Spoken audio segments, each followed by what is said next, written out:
Vamos a ir a la palabra de Dios y vamos a estar en Marcos capítulo 14 para continuar con esta serie de sermones en el Evangelio según San Marcos. Marcos capítulo 14 y vamos a leer los versículos del 26 al 31. Dice la palabra de Dios: cuando hubieron cantado el himno, salieron al monte de los olivos, y entonces Jesús les dijo: todos os escandalizaréis de mí esta noche, porque escrito está: heriré al pastor y las ovejas serán dispersadas. Pero después que haya resucitado, iré delante de vosotros a Galilea. Entonces Pedro le dijo: aunque todos se escandalicen, yo no.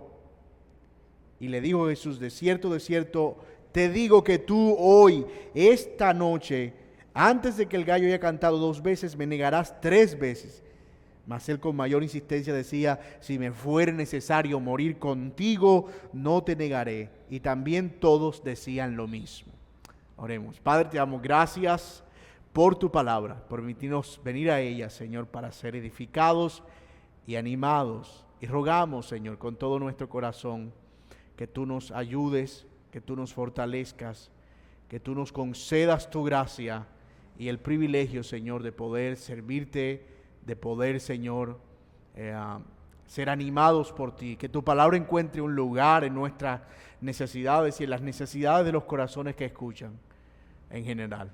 Y que pueda ser como una espada de doble filo, que nos traspase, que nos confronte, que nos edifique, que nos conduzca, Señor, hacia toda verdad. En ti confiamos, tu palabra es verdad, tú eres fiel, en ti descansamos. Y oramos, Señor, que me permitas a mí predicarla con precisión, con temor y temblor, sabiendo, Señor, que cada vez que tu palabra es abierta y expuesta, lo estamos haciendo en presencia tuya, Señor, y delante de tu propio testimonio. Oramos en los méritos de Jesús. Amén y amén.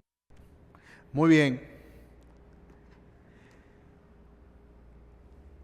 En la medida en que hemos avanzado en este Evangelio de Marcos, Jesús se acerca cada vez más a la cruz, como lo hemos visto. Y el camino se va haciendo cada vez más angosto.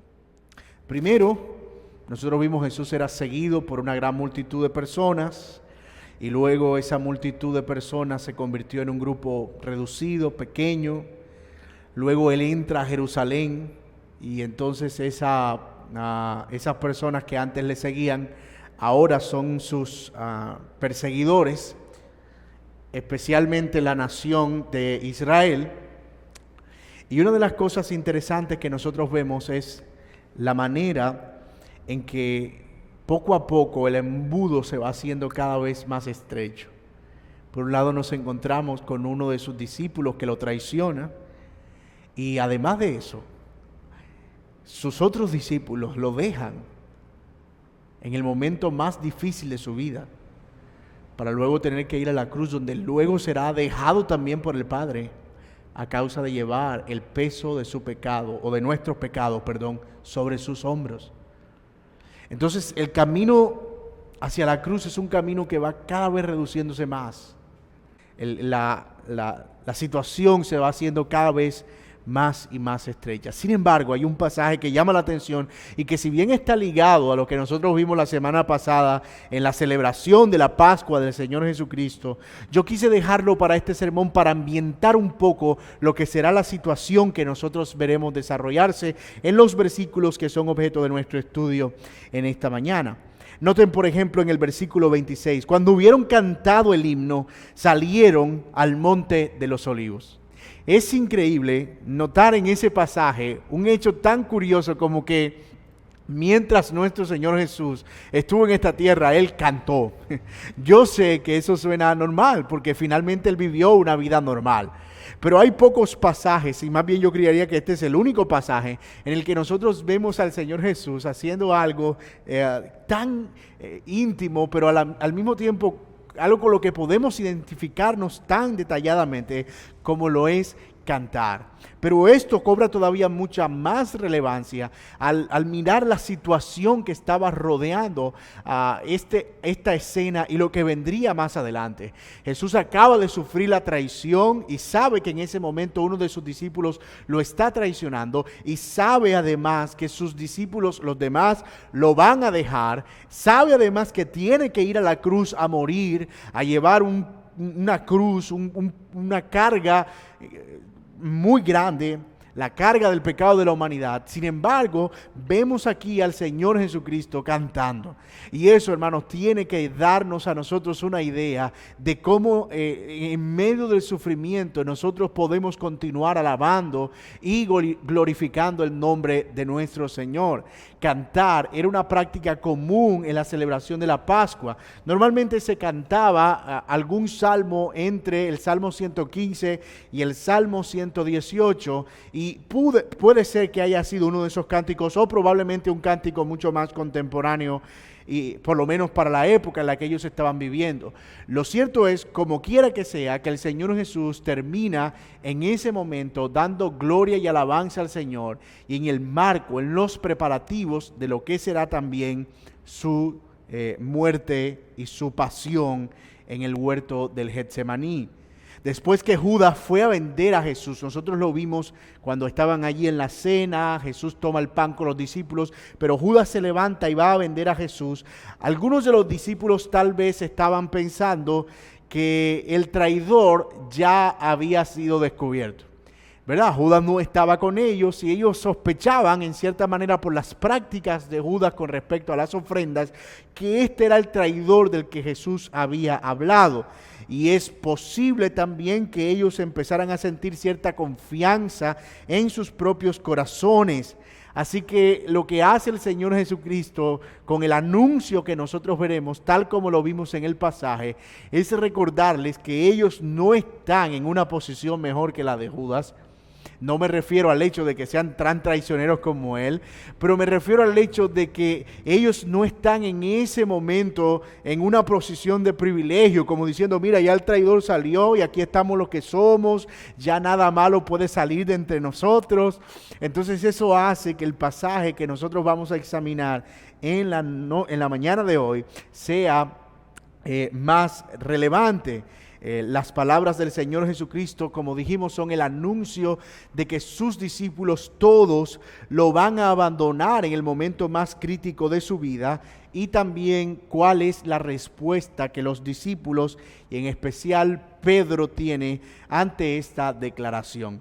Así que vamos a ver nuestro pasaje a la luz de los acostumbrados tres encabezados. El primero, la triste profecía de Jesús, es decir, la lamentable profecía que Jesús tenía que dar en ese momento, en los versículos del 27 al 28. El segundo encabezado, la arrogante respuesta de Pedro, versículos 29 y 30. Y el tercer encabezado, el apresurado juramento de los discípulos, versículo 31. La triste y lamentable profecía de Jesús, la arrogante respuesta de Pedro y el apresurado juramento de los discípulos. Veamos nuestro primer encabezado, la triste profecía de Jesús. Noten lo que dice el versículo 27. Entonces Jesús, mientras iban camino al huerto de los olivos, les dice a ellos, todos os escandalizaréis de mí esta noche, porque escrito está, heriré al pastor y las ovejas serán dispersadas. Pero después que haya resucitado, iré delante de vosotros a Galilea. Noten esta tremenda profecía que el Señor está dando aquí, que más que un anuncio, como lo dije, es una profecía, es algo que va a suceder en el futuro inmediato. El Señor está haciendo allí evidente su condición de Dios, que aunque vivió en esta tierra con las limitaciones humanas, podía por la comunión con el Padre también tener esa función profética. Y aquí lo estamos viendo al Señor, anunciando lo que iba a suceder en las horas siguientes con sus discípulos. Pero este anuncio del Señor o esta profecía tiene algunos elementos que la hacen todavía mucho más interesante. Vamos a verlos cada uno. Miren en primer lugar el anuncio como tal. Jesús dice, todos me van a dejar. Y dice, se van a escandalizar, dice la Reina Valera. Y esa palabra es una palabra griega, escandalizo precisamente, que quiere decir tropezar, hacer caer. Y en el contexto de lo que está sucediendo aquí, tiene más que ver con el hecho de que le iban a dar la espalda al Señor. Iban a tropezar e iban a dar en ese momento la espalda al Señor. Iban a negar a Jesús. Iban a huir en el momento en el que Él más lo necesitaba. Y ojo lo que dice el texto, todos ustedes. Y esto cobra todavía mucha más relevancia por lo que mencionamos hace un momento, porque tal vez todos ellos estaban pensando que el único capaz de abandonar a Cristo era Judas, pero ellos no. El otro elemento es todavía más interesante de esta profecía y es el versículo que el Señor Jesús cita. Miren lo que dice en el versículo, porque escrito está, heriré al pastor y las ovejas serán dispersadas. Heriré al pastor y las ovejas serán dispersadas. Este segundo elemento de la profecía o del anuncio del Señor mezcla dos asuntos específicos. Lo que pasará con el Señor y lo que pasará con sus discípulos como consecuencia de lo que pasará con el Señor. Ahora, en cuanto a lo que pasará con el Señor, Jesús dice, heriré al pastor. Y en cuanto a lo que pasará con los discípulos, dice, las ovejas serán esparcidas. Miren esas dos declaraciones. La primera, heriré al pastor, es sacada de Zacarías 13:7. Y es una profecía de Zacarías que anunciaba que la espada de Jehová caería sobre el pastor y que las ovejas serían esparcidas. Esto es lo que dice el texto específicamente. Levántate, oh espada, contra el pastor y contra el hombre, compañero mío. Oigan esto, dice Jehová de los ejércitos. En otras palabras, ¿quién está dando la orden para que se levante la espada contra el pastor? Jehová de los ejércitos. Hiere al pastor, dice Jehová, a la espada, y serán dispersadas las ovejas, y haré volver mi mano contra los pequeñitos. Ahora, este pasaje que la nueva versión o la nueva traducción viviente traduce muy bien, Dios herirá al pastor y las ovejas están esparcidas, está viniendo a la mente de Jesucristo precisamente en el contexto de lo que Él tiene en ese momento que sufrir en la cruz del Calvario.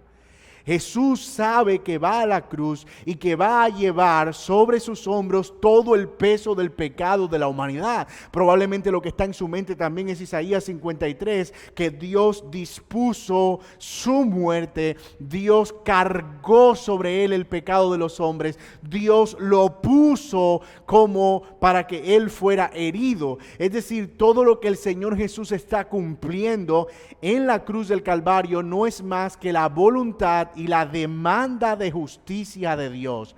Ahora, esa figura de la espada a la que se refiere Zacarías 13:7 es bien interesante, porque recuerden ustedes en el libro de Génesis capítulo 4, cuando Dios expulsa a Adán y a Eva del huerto, el Señor mandó a custodiar el camino de regreso al jardín del Edén con unos ángeles que cuidaban con unas espadas de fuego encendidas.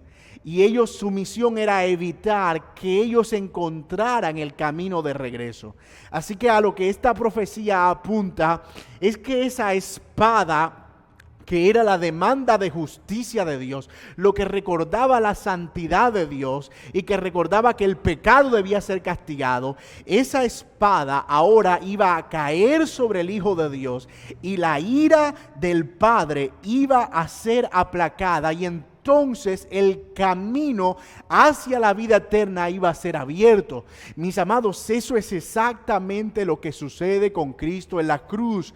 Sobre él cae la espada de la justicia del Padre. Él es castigado por su propio Padre en la cruz del Calvario, en donde nosotros debíamos ser castigados por ese padre que demanda justicia. Pero eso muestra, mis amados hermanos, el perfecto y amoroso plan de Dios para salvarnos, para hacer que aquellos que no podían encontrar el camino de regreso al Padre, ahora puedan volver a Él por la gracia y la misericordia del Señor. Eso está en su mente, pero al mismo tiempo también está el hecho de que sus ovejas, al ver que el pastor está siendo herido de esa manera, iban a ser dispersadas, iban a huir, probablemente para evitar el tipo de muerte que él estaba sufriendo en ese momento. Y tiene algo de sentido, el Señor estaba llevando la muerte de ellos. Y es por eso que más adelante el Señor les da unas palabras que equilibra esto que le está diciendo aquí. A mí me van a herir, ustedes van a ser esparcidas, pero tranquilas. No pierdan la esperanza y la confianza. Ese no va a ser el fin de todo. Y esa es la tercera declaración de esta profecía. Miren lo que dice: pero después, versículo 28, que haya resucitado, iré delante de vosotros a Galilea. Nota lo que Jesús está diciendo. Es un hecho que voy a morir por los pecados de los hombres y que la espada de la justicia de Dios caerá sobre mí. Es un hecho que ustedes van a huir de la muerte. Pero no teman. Yo voy a resucitar al tercer día y voy a ir delante de ustedes y seré su pastor y ustedes irán en pos de mí. ¡Wow! Lo que Jesús está garantizándole a los discípulos allí, en ese pasaje, es el hecho de que el escándalo, el tropiezo que ellos iban a tener era solo momentáneo. Él iba a estar dispuesto a restaurarlo y Él volvería a ser su pastor. Mis amados, nosotros debemos saber que nuestro Dios es un Dios compasivo. Que nuestro Dios es un Dios que, si bien no pasa por alto ni se complace en nuestros pecados, Él es consciente de nuestras debilidades. Y por eso nos ha provisto la gracia divina para poder sostenernos cuando nosotros caemos. Por eso nos ha provisto la gracia del cielo para ayudarnos en nuestras debilidades. A eso se refiere la palabra de Dios cuando dice que su poder se perfecciona en la debilidad. Nosotros, hermanos, tendemos a huir del peligro. Y ese huir del peligro es huir en muchas ocasiones del Señor Jesucristo y de todo lo que representa seguirle. Pero el Señor es tan compasivo que nos ha prometido ayudarnos en medio de nuestras debilidades. Estas palabras tendrían su cumplimiento exacto cuando, después de que Pedro niega al Señor por 3 ocasiones, al levantarse el Señor de entre los muertos, Él va donde Él está y le restaura a Él junto con sus discípulos. Pastorea mis ovejas, apacienta mi cordero. El Señor devuelve a Pedro a su labor, la labor de ser alguien que cuida de las ovejas del Señor, como lo veremos en un momento. Así que, mis amados, eso nos da tremenda esperanza. La esperanza de saber que cuando nosotros caemos, la mano de Dios siempre está extendida para hacer nuestro socorro. La mano de Dios siempre está extendida para ayudarnos. Ahora bien, ¿cuál es la respuesta que los discípulos tienen a esto? Uno esperaría, ¿verdad?, que ellos dijeran: wow, Señor, como le dijeron a Judas, seremos nosotros, Señor. Como Judas ya no estaba, ellos dijeron: el traidor ya no está, nosotros estamos firmes, no nos va a pasar nada. Así que ellos responden, pero especialmente Pedro, quien responde de manera arrogante, lo que nos lleva a nuestro segundo encabezado, la arrogante respuesta de Pedro. Miren el versículo 29. Entonces Pedro le dijo, escuchen cómo lo dijo Pedro: aunque todos se escandalicen, yo no. ¿Está oyendo? Pedro está diciendo en otras palabras: Señor, ese grupo de gente que tú ves allá atrás, que tú consideras tus discípulos, ellos te pueden defraudar, pero yo no. Yo no te voy a defraudar nunca. Y saben, esta respuesta de Pedro también es digna de análisis. Y vamos a mirar 3 cosas interesantes también de esta declaración de Pedro. Miremos en primer lugar. Él pensó que él era superior a los otros. Que los otros podían fallar, pero él no. Y déjeme decirle, ningún sentimiento, ninguna actitud es tan destructiva como el sentido de superioridad. El creer que nosotros estamos por encima de los demás. Gracias, Señor, por hacerme más santo que esta persona. Oh, Señor, gracias, yo no soy tan pecador como él. La actitud del fariseo, gracias, Señor, porque no soy como este publicano. Yo ayuno 2 veces a la semana, doy diezmo de todo lo que gano. Mírame cómo me visto, mírame cómo camino, mírame cómo canto, mírame cómo predico. Gracias, Señor, porque yo estoy por encima de ellos. Mis amados hermanos, el apóstol Pablo, después de haber expuesto en la carta a los romanos la doctrina de la justificación, es decir, que nosotros no somos salvos por nuestras propias obras, sino por la justicia de Cristo. Cuando nosotros creemos en Él, Él nos declara justos por medio de la fe, como si nunca hubiésemos pecado. Después de haber expuesto esa doctrina en todo el capítulo 1, los capítulos 1 al 11 de Romanos, Pablo dice en el capítulo 12, os ruego, por las misericordias de Dios, que presentéis vuestros cuerpos en sacrificio a Dios, agradable, que es vuestro culto racional. ¿Y cómo se ve ese culto racional, Pablo? Bueno, nadie tenga un concepto de sí mismo por encima del que debe tener, sino que piense de sí mismo con cordura. Mis amados, qué peligroso es cuando nosotros estamos pensando tan agrandadamente acerca de nosotros.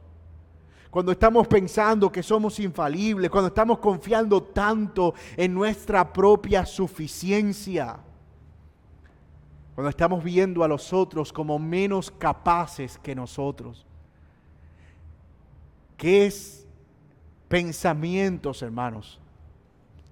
Tan en contra de la palabra de Dios, cuando nosotros consciente o inconscientemente nos vemos como mejores que otros, como que somos más fieles que otros. Entonces menospreciamos al hermanito que tal vez no tiene el entendimiento de las doctrinas que yo tengo, o al otro que tal vez no sirve como yo sirvo, o al otro que no está ocupado como yo estoy ocupado, y así sucesivamente, mis amados. Nos vamos perdiendo, nos vamos sumergiendo en esa superioridad y vamos creyéndonos como que somos mejores.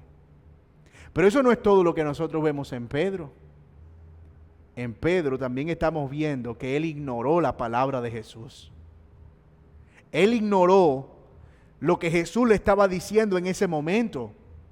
Es decir, si Cristo dijo que uno de ellos lo iba a traicionar y ellos dijeron, sí, sí, Señor, y lo creyeron, ¿por qué ahora no creían lo que el Señor estaba diciendo? Que los 10 lo iban a dejar, lo iban a abandonar. Él estaba diciendo, Señor, mira, tú puedes estar diciendo eso. Esto era lo que estaba pensando Pedro. Tú estás diciendo eso, Señor, pero yo creo otra cosa. Yo tengo una mejor idea. Yo me conozco. Yo sé, Señor, que tú puedes estar pensando, tal vez eso se vaya a cumplir, pero mira, yo me conozco, Señor. Yo estoy seguro que yo no te voy a fallar. Qué peligroso, hermanos, cuando nosotros ignoramos las advertencias de Dios. Qué peligroso cuando nosotros ignoramos lo que Dios nos ha dejado claro en su palabra acerca de cuáles son los caminos que nosotros no debemos recorrer. Pero hay una tercera cosa que Pedro hizo, y tal vez esta es la más evidente. Pedro confió demasiado en sí mismo. Pedro confió demasiado en sí mismo. Y ese confiar demasiado en sí mismo es al mismo tiempo ignorar el potencial del pecado de su propio corazón y hacia dónde puede llevarlo el pecado. Y mis amados, nosotros estamos a las puertas exactamente de los mismos pecados que Pedro está exhibiendo aquí. Podemos pecar de exceso de confianza cuando creemos que podemos manejar las situaciones por nuestra propia cuenta. Pecamos por exceso de confianza en nosotros mismos, cuando creemos que lo que hemos acumulado en el Señor, tal vez los años en el Evangelio, el conocimiento, la posición, el liderazgo que tenemos, nos da cierta seguridad. Y decimos, mira, ya yo estoy aquí no me baja nadie. Y qué triste es ver eso. Muchos hombres que creen que porque son pastores han llegado a una posición inmune y luego terminan cayendo en pecados aberrantes por exceso de confianza. El apóstol Pablo mismo dijo, yo mismo no confío ni en mí mismo y no pretendo haberlo alcanzado todo ya, sino que una cosa hago, extendiéndome a lo que está delante.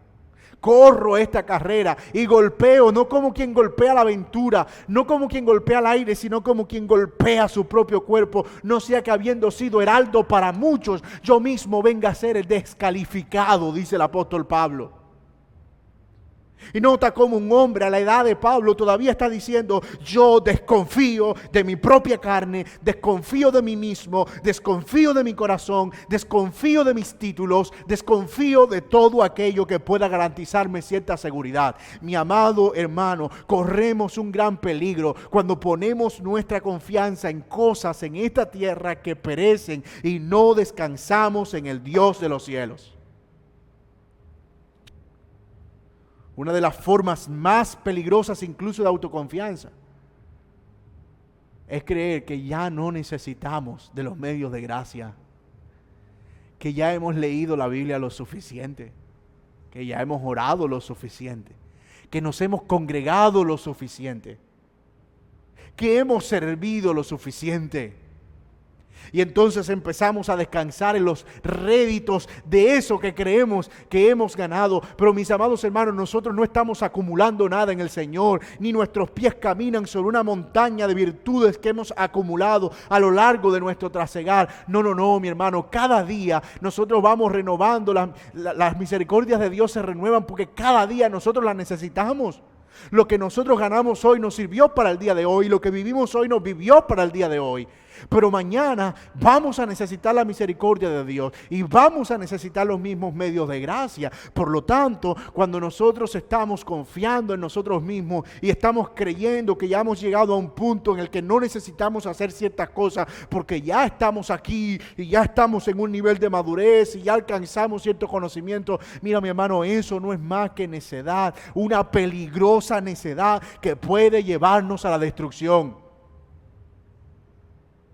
Una persona puede tener 10 años en el Evangelio, 15 años, 20, 50, 30 años, yo no sé cuántos años, pero si no cuida su vida espiritual, si no provee alimento para su propia alma, tarde o temprano caerá siendo presa de sus propios pecados. El apóstol Pablo dijo en la primera carta, en Romanos, capítulo 7, yo tengo una lucha con el pecado. Mi espíritu, mi carne se están enfrentando en un conflicto. Dentro de mí yo quisiera agradar a Dios, pero encuentro una ley en mis miembros que ellos quieren servir al pecado. ¿Y sabe qué dice Pablo? Miserable de mí.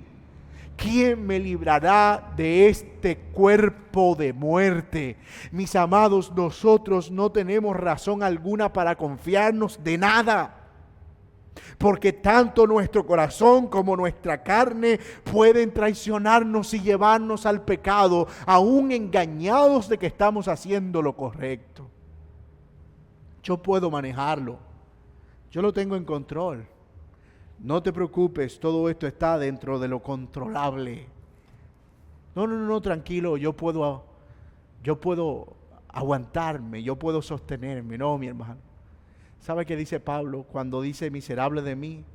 ¿Quién me librará de este cuerpo de muerte? Gracias a Dios por Jesucristo. Nosotros dependemos del Señor. Nosotros dependemos de su gracia, nosotros dependemos de su misericordia, nosotros dependemos de su favor permanente en nuestras vidas, porque es su gracia, mi amado hermano, la que nos sostiene todos los días y la necesitamos todos los días. Por eso necesitamos el Evangelio todos los días, para recordarnos la necesidad permanente de la gracia de Dios. Algunos confían en sus títulos, otros confían en sus posiciones, Otros confían en su religión. ¿Sabe qué decía Pablo? Yo todas estas cosas las he estimado por basura a fin de ganar a Cristo. Así que, ¿qué vemos aquí en Pedro, mi hermano, en su declaración? Él pensó que era superior a otros. Él ignoró la palabra de Dios. Y él confió demasiado en sí mismo. Déjenme ponerle un nombre a eso. Crónica de una negación anunciada. Todo lo que estamos viendo aquí es la crónica de lo que iba a suceder. Pero hermano, no solo Pedro está respondiendo de esta manera. También los discípulos, pero antes, mire cómo Jesús pone a Pedro en su lugar. Jesús le responde a Pedro y le dice, Pedro, versículo 30, de cierto te digo. Y ese de cierto te digo es, te digo con verdad, hoy, es más, no hoy, esta noche, es más, no esta noche, antes de que el gallo cante 2 veces, tú me habrás negado 3. Eso debió haber sido un huracán en la cara de Pedro. Porque él estaba insistiendo en que él jamás haría eso. Y Jesús le está diciendo, no lo vas a hacer ni mañana, ni pasado mañana, lo vas a hacer esta noche y lo vas a hacer 3 veces. Yo me imagino al Señor Jesús, Pedro, sí, Pedro, yo sé lo que te estoy diciendo. Y mira, hermano, a Pedro no le estaban respirando unos soldados en la nuca, ni tenía un revólver, o un arma, una espada en la garganta. Pedro negó al Señor Jesucristo cuando una criada, una mujer, una empleada doméstica, que estaba en el patio externo, lo vio y lo reconoció como uno de los discípulos.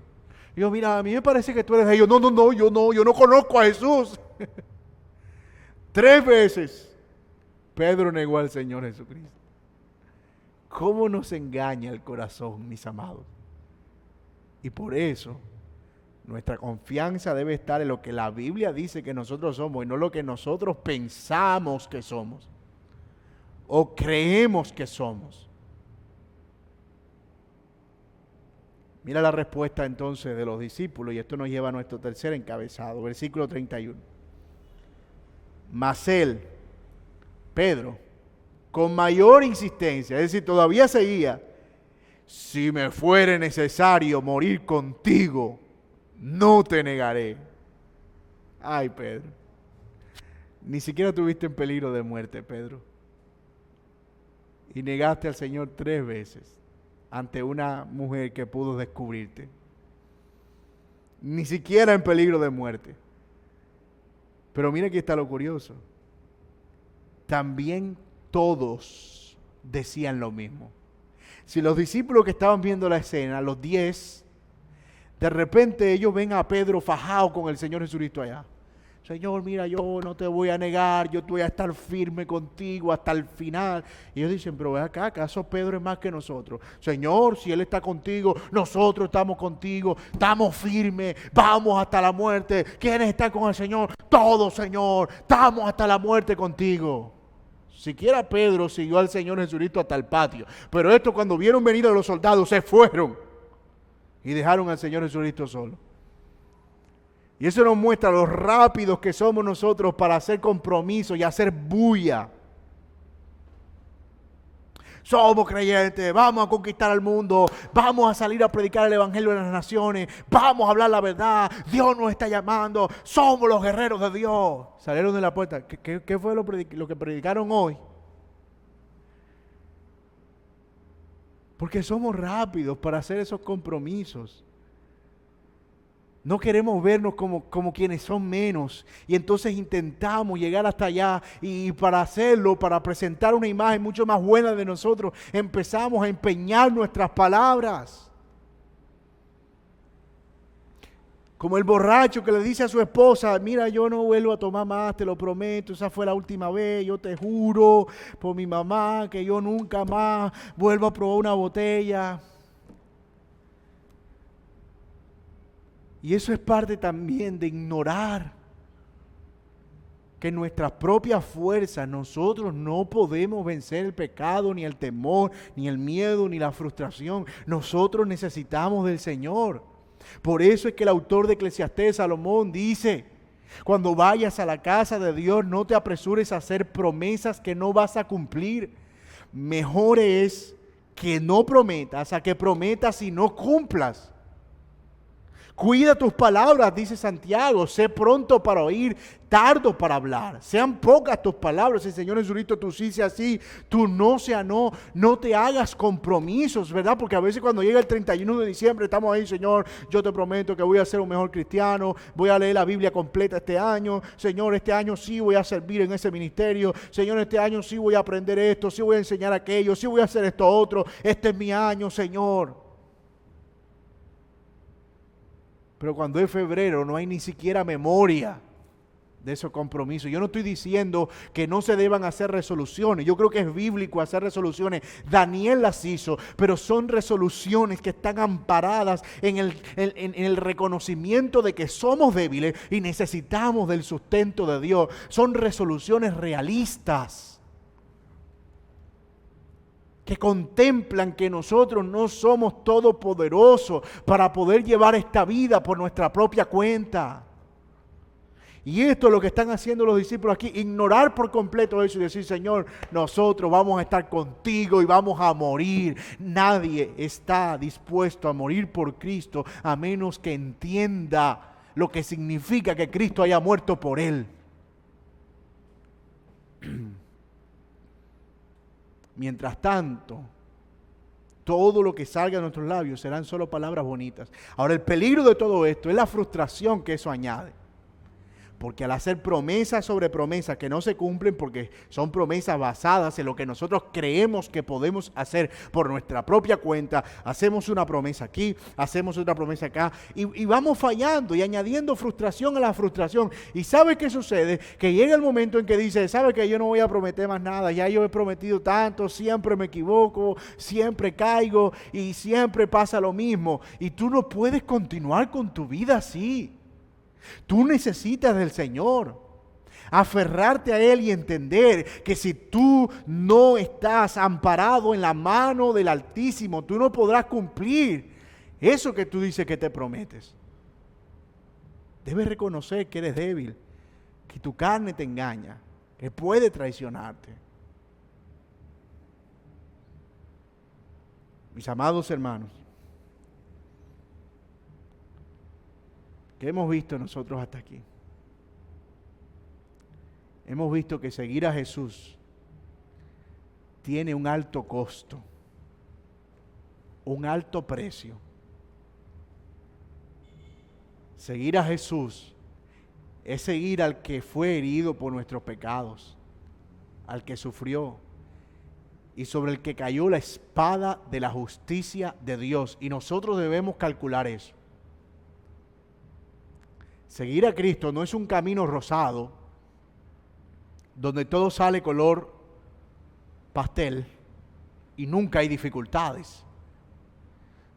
Seguir a Cristo es un camino de renuncia, es una decisión radical.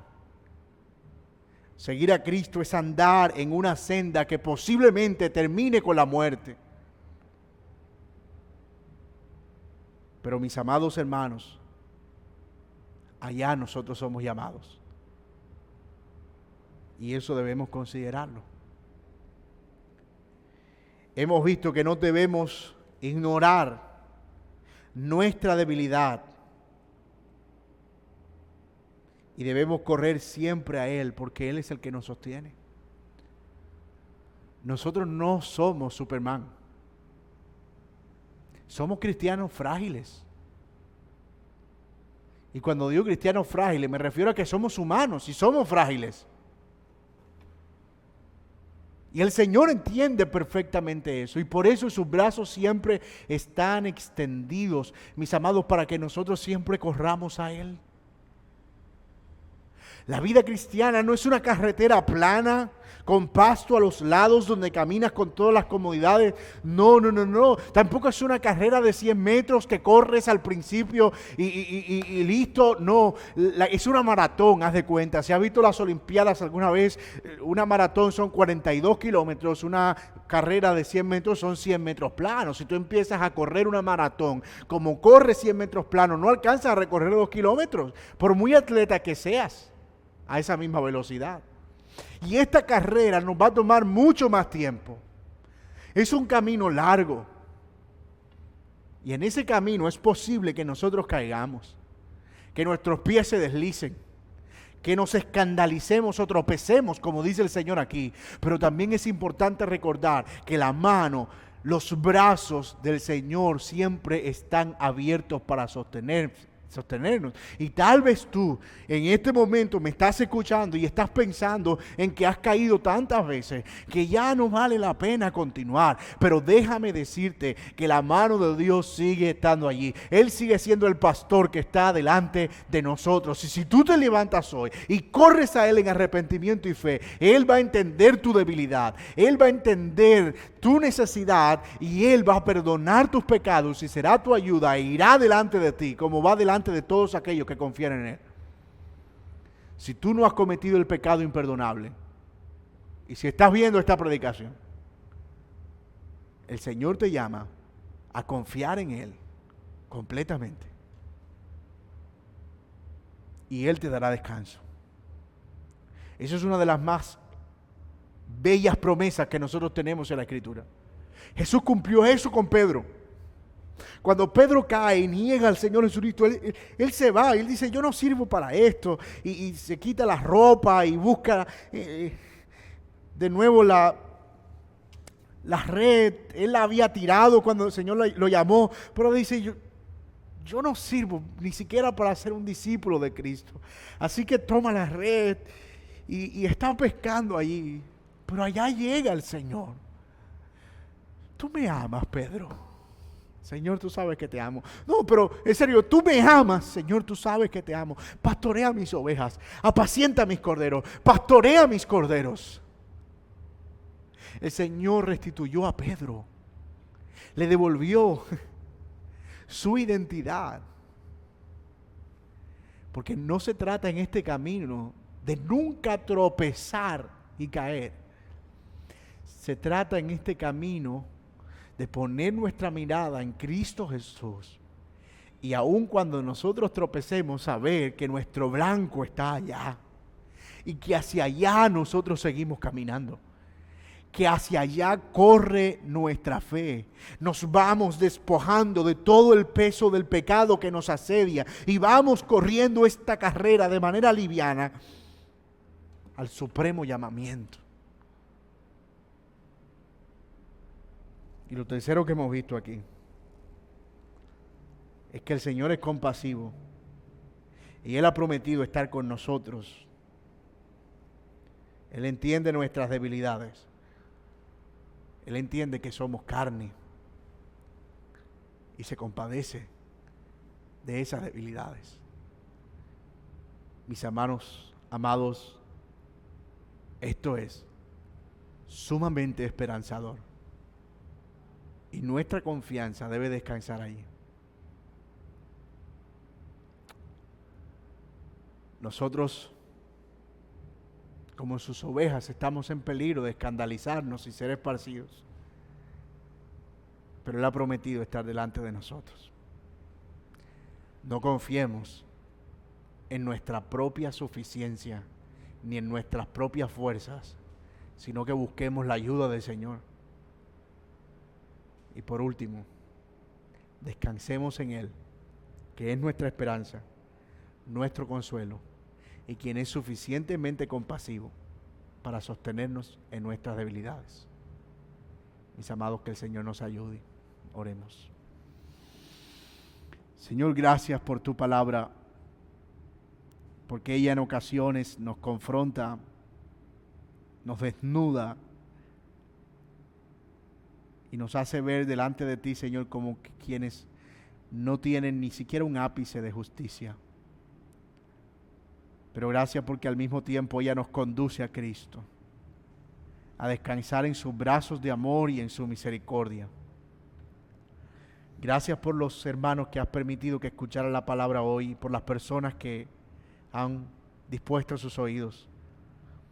Yo te ruego que tu palabra no regrese vacía y que puedas levantarlos de donde están, Señor, para que corran a tus brazos y descansen allí, Señor.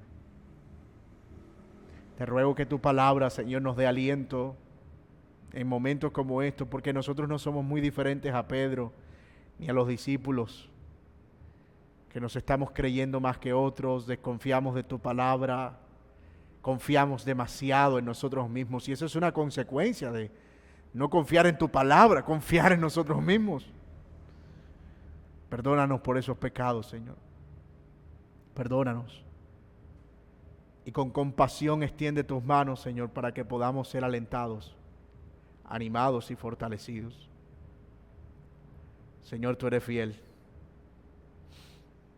Tu misericordia es eterna. Gracias por eso, Señor. Amén y amén.